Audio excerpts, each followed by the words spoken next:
예, 지금 이 시간에는 그 해수어항 이끼 제거에 대해서 알려드릴게요. 지금 해수어항 이끼가 이렇게 좀 많이 껴있죠? 근데 해수어 키우다 보면은 이끼는 어쩔 수 없는 것 같아요. 한 일주일 정도면 이렇게 좀 지저분하게 돼요.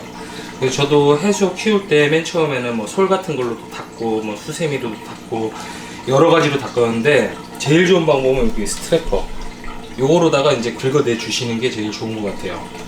요거 같은 경우는 한 돈 만원 밖에 안 하고 이거 면도칼을 이제 바꿀 수가 있어요. 면도칼만 이제 사서 바꿔주시면 되고, 제가 한번 이끼 제거를 한번 해볼게요.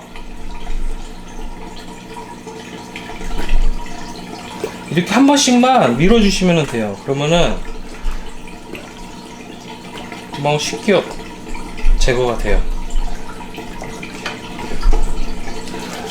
제가 여기 이쪽 측면이 지저분하니까 측면 한번 보여드릴게요. 측면 같은 경우 이렇게 해서 한 번씩 이렇게 면도칼로다가 이렇게 긁어내 주시면 돼요.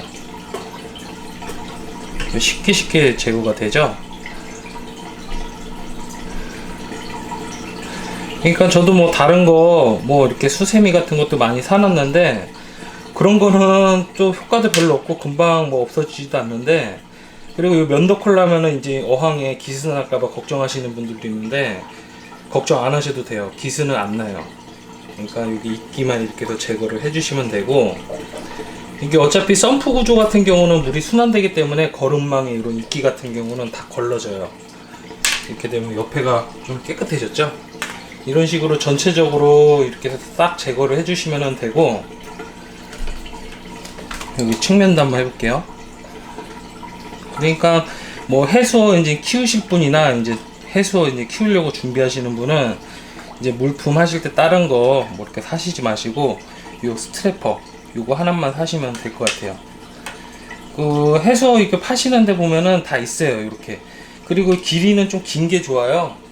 이게 뭐 길이는 뭐 적당하게 한 50cm 이 정도 되는 게 좋고, 그러니까 면도칼 같은 경우는 이렇게 다 쓰신 다음에 이게 분리해서 교체만 해주시면 돼요.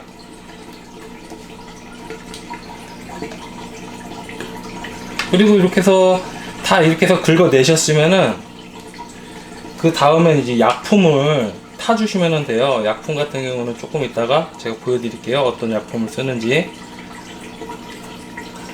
그리고 이 밑에 가라앉은 뭐 이끼 같은 거는요, 이렇게 해서 살살 이걸로 다 긁어내셔도 돼요. 그래서 중간으로 이렇게 모아 두셔갖고 이제 물 이제 교체할 때나 이럴 때 빨아 들이셔갖고 물을 교체해 주시면 돼요. 이렇게 해서 모아서. 예, 지금 이렇게 스트래퍼로다가 다 이제 긁어내 주시면 어느 정도 이제 많이 깨끗해졌죠.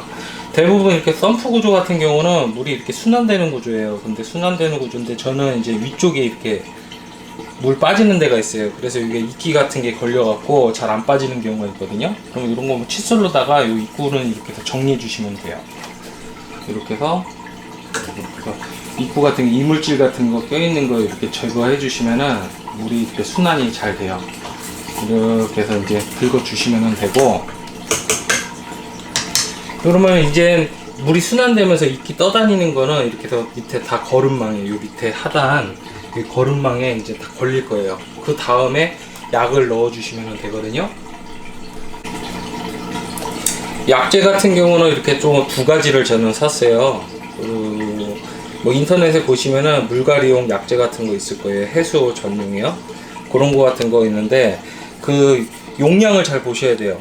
지금 요 45큐브 요 지금 어항 같은 경우는 이게 한 70리터, 한 80리터 이제 물이 들어가거든요. 하단 펌프하고 위에 이제 물하고. 그러니까 저는 요 두 약재를 이게 보면은 5mm, 5mm 이렇게 5mm, 5mm씩만 이렇게 넣어줄 거예요. 제가 한번 넣어볼게요.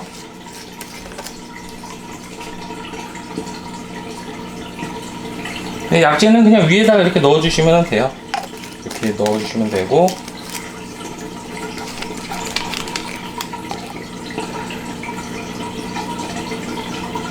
이렇게 해서 넣어주시면 되고, 요렇게 하면은 이제 어항 청소는 이제 끝난 거예요. 좀 시간 지나면은 물이 되게 맑고 투명해질 거예요. 여기까지 해수어 어항 청소 동영상이었습니다.